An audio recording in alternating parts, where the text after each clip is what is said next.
Greetings! Welcome to Gratitude and Grace. Today we embark on a fascinating journey, tracing the roots of a holiday that holds a special place in the hearts of millions worldwide, Christmas. Recognized universally as a celebration of the birth of Jesus Christ, Christmas is a cornerstone in Christian faith. The story of a humble birth in a manger, heralded by angels and guided by a star, is one deeply etched in our collective consciousness. But have you ever wondered why we celebrate this divine event on December 25th? The choice of this date is intriguing, to say the least. It was not recorded in the Gospels, nor was it universally accepted in the early Christian era. It was chosen eventually as a date to honor the birth of Jesus. But why this specific date? The answer lies in a tapestry woven with threads of diverse cultures and traditions. Now, let's dive into how some aspects of Christmas became intermingled with pagan traditions. Many of the traditions we associate with Christmas have their roots in the Roman festival Saturnalia. Let's take a trip back in time to ancient Rome, where the festive season was celebrated with a week-long event known as Saturnalia. Held in honor of the agricultural god Saturn, the festival began on December 17th and extended through to the 23rd of December. Saturnalia was a time of merriment and revelry, a week where societal norms were turned on their heads. Slaves were given the freedom to do as they pleased, and even dined at the same table as their masters. Homes were adorned with wreaths, and candles were lit to brighten the winter's darkness. A carnival-like atmosphere filled the air with feasting, singing, and dancing. Gift-giving was another integral part of Saturnalia. Small trinkets, handmade items, and edible treats were exchanged, much like the Christmas gifts we exchange today. And let's not forget the tradition of electing a king of Saturnalia, a mock king who presided over the festivities. This whimsical figure might remind you of jolly old Saint Nicholas. But how did these Roman traditions become part of Christmas? As Christianity spread throughout the Roman Empire in the 4th century, the Church found itself grappling with a populace deeply rooted in pagan customs. The early Christians realized that to facilitate the conversion process, it was more practical to repurpose these customs rather than abolish them entirely. Thus, the timing of Saturnalia, coinciding with the winter solstice, made it an ideal candidate to be repurposed into a Christian celebration. The festival of merriment and gift-giving was infused with a new meaning, celebrating the birth of Jesus Christ. The traditions of decorating homes, lighting candles, and exchanging gifts were seamlessly incorporated into the Christian observance of Christmas. So, next time you're decorating your Christmas tree or wrapping gifts, remember that these traditions reach back over 2,000 years to the ancient Roman festival of Saturnalia.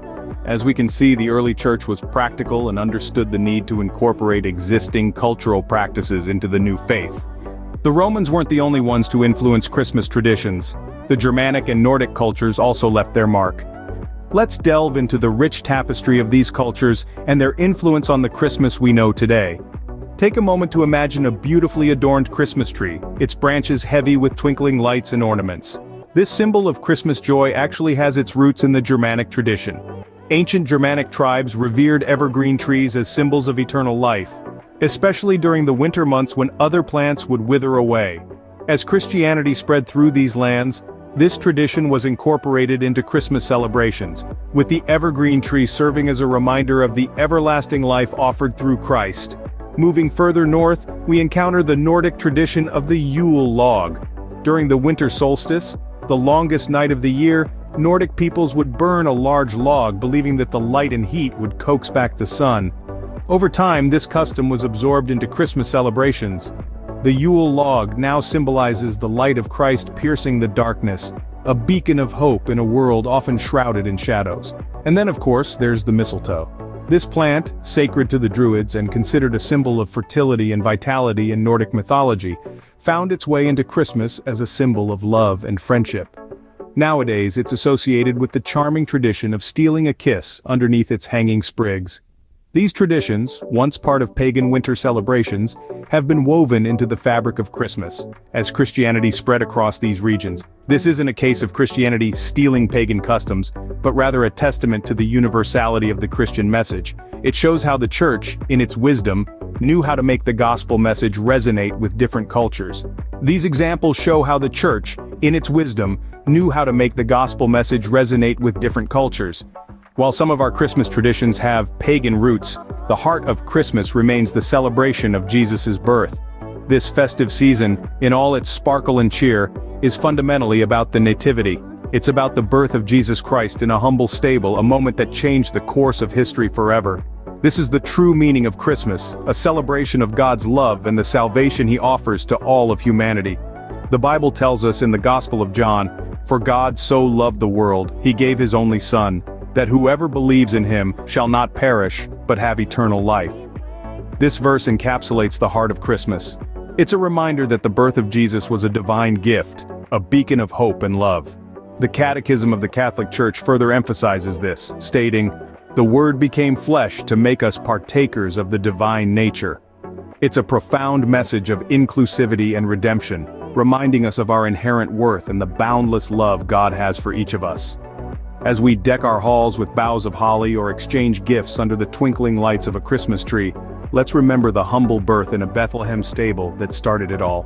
Let's remember the divine love that was made flesh, the love that brings hope and salvation. No matter the origins of our traditions, let us remember the true meaning of this season, God's love made manifest in the birth of Jesus Christ. As we wrap up, it's clear to see how Christmas became a blend of various cultural traditions over time. From Roman to Germanic and Nordic influences, each contributed unique elements to the celebration we know today. Yet, at its heart, Christmas remains a time of love, of giving and of gratitude, echoing the true spirit of the holiday. If you like this video, please share, like, comment, and subscribe to this channel. For Amazon English reads on the topic, check the description box below or the comments section. Goodbye and Merry Christmas to you and your loved ones.